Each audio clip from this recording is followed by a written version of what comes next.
మీరు చెప్పండి అసలు. మీరు ఎప్పటి నుంచి హోటల్ ప్రారంభించారు? ఇప్పుడు సీఎం గారి నిర్ణయాన్ని పట్ల మీరేమంటారు? ముందుగా సీఎం గారికి ధన్యవాదాలు చెప్పుకుంటున్నాం కాంగ్రెస్ గవర్నమెంట్ తరఫున.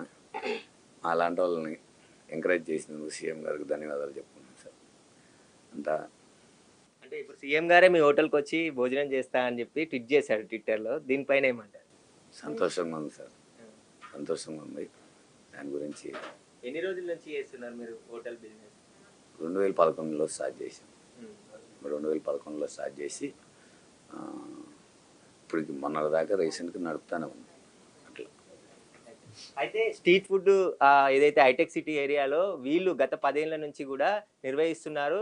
నాన్ వెజ్‌కి రకరకాల వంటలు చేసి అక్కడ ఉండే ఐటీ ఎంప్లాయీస్‌తో పాటు రోజు వచ్చే కస్టమర్‌లకు కూడా దాదాపు 400 మందికి అక్కడ ఫుడ్ ఏర్పాటు చేసి అమ్ముతూ ఉన్నారు. అయితే ఎక్కువగా ట్రాఫిక్ జామ్ కావడం వల్ల నిన్న ట్రాఫిక్ పోలీసులు వీళ్ళ స్ట్రీట్ ఫుడ్‌ని క్లోజ్ చేసి సీజ్ చేశామని చెప్పేసి చెప్పడంతోని బాధపడ్డారు. కానీ ఇదే విషయం సీఎం రేవంత్ రెడ్డి తెలుసుకున్న తర్వాత ఇది ప్రజాపాలన, సామాన్య ప్రజలకి అందుబాటులో ఉండే ప్రభుత్వం కాబట్టి అలాంటి కుమారికి అన్యాయం చేయకుండా యథాస్థితిగా ఆమె హోటల్‌ని కొనసాగే విధంగా చర్యలు తీసుకోవాలంటూ కూడా అధికారులకు ఆదేశాలు ఇవ్వడం జరిగింది. త్వరలోనే ఆ హోటల్‌కి వెళ్లి టేస్ట్ కూడా చేస్తానని చెప్పేసి కూడా ట్విట్టర్‌లో ట్వీట్ చేయడం జరిగింది. ఈ ట్వీట్ ద్వారా చాలా ఆనందం వ్యక్తం చేస్తున్నారు. తిరిగి మా హోటల్ ఓపెన్ అవుతుందా లేదా అని మేము అనుకున్నాం. కానీ సీఎం గారే స్పందించి మాకు మళ్ళీ ఆ హోటల్‌ని ఓపెన్ చేసే విధంగా చర్యలు తీసుకోవడం చాలా ఆనందంగా ఉందని చెప్పేసి కూడా కుమారి చెప్తున్నారు.